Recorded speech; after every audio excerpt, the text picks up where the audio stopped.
अस्सलाम वालेकुम दोस्तों, रामन सोप सीरियल पंहिंजा वेठी ईंदा नई एपिसोड में छा थियण वारो आहे, छा थींदो हिन तफ़सील ॼाणणु खपे। जेकॾहिं तव्हां असांजे चैनल ते नवां आहियो त महिरबानी करे असांजे चैनल खे सब्सक्राइब कंदा।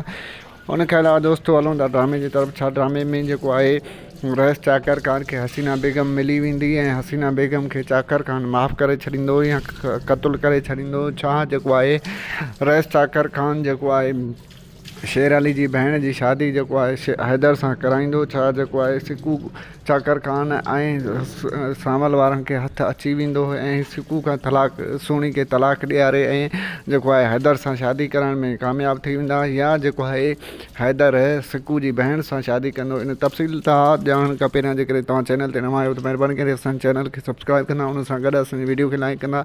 दोस्तों मुंहिंजे लाइक करण सां को मुंहिंजो बिल असर नथो करे, पर असांजी काफ़ी हौसला अफ़ज़ाई थिए थी। दोस्तों हलूं था ड्रामे जी तरफ़। दोस्तों ड्रामा सोप सीरियल पंहिंजा वरी नई एपिसोड में ॿारनि खे ॾेखारियो वेंदो। रईस चाकर खान खे जीअं इहा ख़बर पवंदी त हसीना बेगम मरी वई आहे त तमामु घणो गुस्से में हूंदो ऐं उन सां गॾो गॾु जेको आहे रईस चाकर खान शेर खे अल्टीमेटम ॾेई छॾींदो त तूं 2 ॾींहंनि में जेकॾहिं सुहिणी खे हथु न कयो त तुंहिंजी भेण जी शादी जेको आहे हैदर सां कराई वेंदी। ऐं होॾो सावल बि जेको आहे सिकू जे पीउ खे अल्टीमेटम ॾेई ईंदो त जेकॾहिं तूं जेको आहे सिकू खे वापसि न घुरायो ऐं सुहिणी खे न घुरायो त मां तुंहिंजे जेको आहे धीउ जी शादी जेको आहे हैदर सां कराईंदुसि।